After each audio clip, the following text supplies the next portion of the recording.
Hey guys, നിങ്ങൾ ഈ ഒരു വീഡിയോ ക്ലിക്ക് ചെയ്തിട്ടുണ്ടെങ്കിൽ അതൊരിക്കലും വെറുതെ വേസ്റ്റ് ആവില്ല എന്ന് ഞാൻ ആദ്യം തന്നെ ഓർമ്മിപ്പിക്കുകയാണ്. ഇന്ന് ഞാൻ സംസാരിക്കാൻ പോകുന്നത് നമ്മൾ എല്ലാവരും സ്ട്രഗിൾ ചെയ്തുകൊണ്ടിരിക്കുന്ന ഒരു കാര്യത്തിനെ പറ്റിയാണ്, ഓവർ തിങ്കിങ്. നിങ്ങൾക്ക് ഓവർ തിങ്കിങ് ചെയ്യണ്ട എന്നുണ്ടാവും, ആക്ഷൻ എടുക്കണം എന്നുണ്ടാവും, ബട്ട് എന്തോ ഒന്ന് നിങ്ങളെ പിറകോട്ട് വലിക്കുന്നത് പോലെ തോന്നും അല്ലേ? ഇന്നത്തെ ഈ ഒരു വീഡിയോയിൽ കുറച്ച് റിയൽ സ്ട്രാറ്റജീസ് ഞാൻ ഷെയർ ചെയ്യുന്നുണ്ട് to stop over thinking and take action today. So trust me guys, ഈ ടിപ്സ് നിങ്ങൾക്ക് എന്തായാലും യൂസ്ഫുൾ ആവും. വീഡിയോ അവസാനം വരെ കാണാൻ ശ്രമിക്കുക, ബിക്കോസ് ഞാൻ എൻ്റെ ഒരു കുഞ്ഞു സ്റ്റോറി കൂടെ പറയുന്നുണ്ട് എങ്ങനെ ഈ ഓവർ തിങ്കിങ് എന്ന ഹാബിറ്റ് മാറ്റിയെടുത്തു എന്നത്. Number 1, understand why we over thinking. ശരിക്കും എന്തിനാ നമ്മൾ ഓവർ തിങ്ക് ചെയ്യണേ? എനിക്കൊക്കെ ആണെങ്കിൽ ഒരു തരം പേടിയായിരുന്നു ഈ ഓവർ തിങ്കിങ്ങിനുള്ള മെയിൻ കാരണം. തോറ്റുപോയാലോ, അല്ലെങ്കിൽ എൻ്റെ ചോയ്സ് തെറ്റിപ്പോയാലോ എന്നൊക്കെ. അപ്പോൾ ഞാൻ ആ ഒരു പെർഫെക്റ്റ് മൊമെന്റിന് വേണ്ടി അല്ലെങ്കിൽ പെർഫെക്റ്റ് പ്ലാനിന് വേണ്ടി വെയിറ്റ് ചെയ്യുമായിരുന്നു. പക്ഷെ പിന്നീട് ഞാൻ പഠിച്ച ഒരു കാര്യമുണ്ട്, ഈ ഓവർ തിങ്കിങ് എന്ന് പറയുന്നത് ഒരു തരത്തിൽ പറഞ്ഞാൽ ഒരു ടൈപ്പ് ഓഫ് പ്രോക്രാസ്റ്റിനേഷൻ തന്നെയാണ് എന്നുള്ളത്. അതായത് ഏത് കാര്യവും പിന്നേക്ക് മാറ്റി വെക്കുന്ന ആ ഒരു പരിപാടി. ശരിക്കും പറഞ്ഞാൽ ഇത് നമ്മുടെ വളർച്ചയെ തടുക്കുന്ന ഒന്നാണ്. ഇവിടെ ഒരു പെർഫെക്റ്റ് മൂമെന്റ് അല്ലെങ്കിൽ പെർഫെക്റ്റ് പ്ലാൻ എന്നത് ഒരിക്കലും എക്സിസ്റ്റ് പോലും ചെയ്യുന്നില്ല. അത് നമ്മൾ തന്നെയാണ് ക്രിയേറ്റ് ചെയ്യേണ്ടത് നമുക്ക് വേണ്ടി. Number 2, break down your thoughts. എന്നെ ഈ ഓവർ തിങ്കിങ് അവോയ്ഡ് ചെയ്യാൻ സഹായിച്ച ഒരു സ്ട്രാറ്റജിയാണ് ഇത്. അതായത് നിങ്ങളുടെ ചിന്തകളെ നിങ്ങൾ ബ്രേക്ക് ചെയ്യണം. വലിയ വലിയ കാര്യങ്ങളായിരിക്കും നമ്മൾ ചിന്തിക്കുന്നത്, അതിനെ കുഞ്ഞു കുഞ്ഞുതാക്കി ബ്രേക്ക് ചെയ്തൊരു പേപ്പറിൽ എഴുതണം. ദെൻ ആസ്ക് യുവർ സെൽഫ്, ഈ പ്രശ്നത്തിന് ഞാൻ ആദ്യം ചെയ്യേണ്ട സ്റ്റെപ്പ് എന്താണ്, ഞാൻ എന്ത് ചെയ്താലാണ് എനിക്ക് മുന്നോട്ട് പോകാൻ പറ്റുക എന്നത്. ഒരു എക്സാമ്പിൾ പറഞ്ഞുതരാം. നിങ്ങൾക്കിപ്പോൾ ഒരു യൂട്യൂബ് ചാനൽ തുടങ്ങണം എന്നുണ്ടെങ്കിൽ ആ എൻ്റയർ ജേർണി എങ്ങനെയായിരിക്കും, ആൾക്കാർ എന്നെ പറ്റി എന്ത് ചിന്തിക്കും, എൻ്റെ വീഡിയോസ് മോശമാവോ, എല്ലാവരും എന്നെ കളിയാക്കുമോ എന്ന് ഓവർ തിങ്ക് ചെയ്യാതെ ഇന്ന് നിങ്ങൾക്ക് ചെയ്യാൻ പറ്റിയ കാര്യത്തിനെ പറ്റി മാത്രം ചിന്തിച്ച് ആക്ഷൻ എടുക്കുക. സോ നിങ്ങളുടെ പെർസ്പെക്റ്റീവിൽ ഈ ഒരു ചെറിയ ഷിഫ്റ്റ് കൊണ്ടുവന്നു കഴിഞ്ഞാൽ തന്നെ ചെറിയ ചെറിയ മാറ്റങ്ങൾ നിങ്ങൾക്ക് ഫീൽ ചെയ്യാനായിട്ട് സാധിക്കും. Number 3, set A timer. അതെ, ഒരു ടൈമർ സെറ്റ് ചെയ്യണം. കേൾക്കുമ്പോൾ സിമ്പിൾ ആയിട്ട് തോന്നാം, but it's so effective.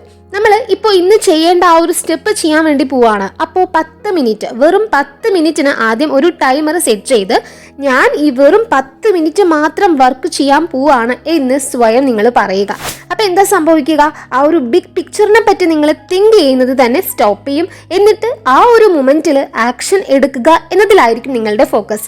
May be ആ വർക്ക് ചെയ്തൊരു ഫ്ലോയിലോട്ട് എത്തിക്കഴിഞ്ഞാൽ 10 മിനിറ്റ് 30 മിനിറ്റും ആവാം. Number 4, embrace imperfect action.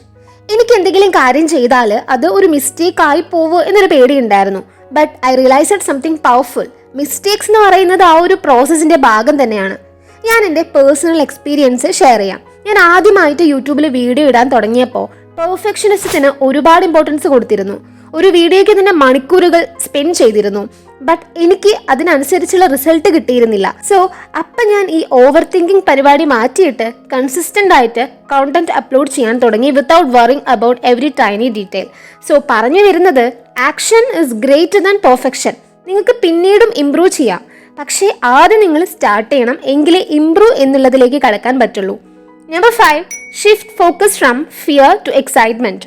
ഇവിടെ നിങ്ങളുടെ ഫോക്കസ് പേടിയിൽ നിന്നും എക്സൈറ്റ്മെന്റിലോട്ട് കൊണ്ടുവരണം. റിജക്ഷൻ, മിസ്റ്റേക്സ്, ഇതിനോടൊക്കെയുള്ള പേടിയാണ് പിന്നീട് ഓവർ തിങ്കിങ് ആയിട്ട് മാറുന്നത്. അപ്പൊ നിങ്ങളുടെ ചിന്ത ഫിയറിൽ നിന്നും എക്സൈറ്റ്മെന്റിലോട്ട് എത്തിക്കണം. ലൈക്ക് ഞാനിപ്പോൾ യൂട്യൂബ് ചാനൽ തുടങ്ങിക്കഴിഞ്ഞാൽ എൻ്റെ വീഡിയോസ് റീച്ച് ആവും, കുറെ പേര് എന്നെ അറിയും, എൻ്റെ ചാനൽ മോണിറ്റൈസ്ഡ് ആവും. അങ്ങനെ ആ ഒരു എക്സൈറ്റ്മെന്റ് കൊണ്ടുവരിക. Number 6, build consistency. ഇനി അടുത്ത കാര്യമാണ് ചെറിയ പക്ഷേ കൺസിസ്റ്റന്റ് ആയിട്ടുള്ള ആക്ഷൻസ്. ഒന്നുമില്ല, സിമ്പിൾ ആണ്.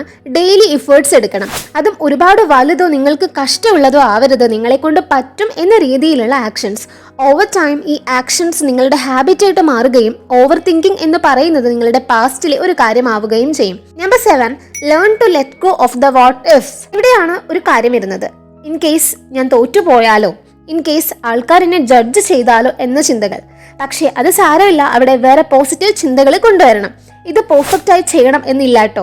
മൈൻഡിനെ ഫ്രീ ആക്കി വെക്കുക. ആൻഡ് ദെൻ, ഞാൻ ജയിച്ചാലോ, എന്തായിരിക്കും അപ്പം എല്ലാവരുടെയും റിയാക്ഷൻ, ഞാൻ ലൈഫിൽ എടുക്കുന്ന ബെസ്റ്റ് ഡിസിഷൻ ഇതാണെങ്കിലോ, അങ്ങനെ ചിന്തകളെ ഫ്ലിപ്പ് ചെയ്യുക. സോ ഗായ്സ്, ഇതാണ് ആ 7 സ്ട്രാറ്റജീസ്. ഞാൻ ഒന്നുകൂടെ ഓർമ്മിപ്പിക്കുന്നു, ജസ്റ്റ് സ്റ്റാർട്ട് സ്മോൾ. പെർഫെക്ഷൻ എന്നത് എക്സ്പെക്ട് ചെയ്യാതെ നിങ്ങൾക്ക് ചെയ്യാൻ പറ്റുന്ന കാര്യങ്ങൾ ചെയ്യുക. It's time to take action today. Stay positive, stay focused and keep blooming.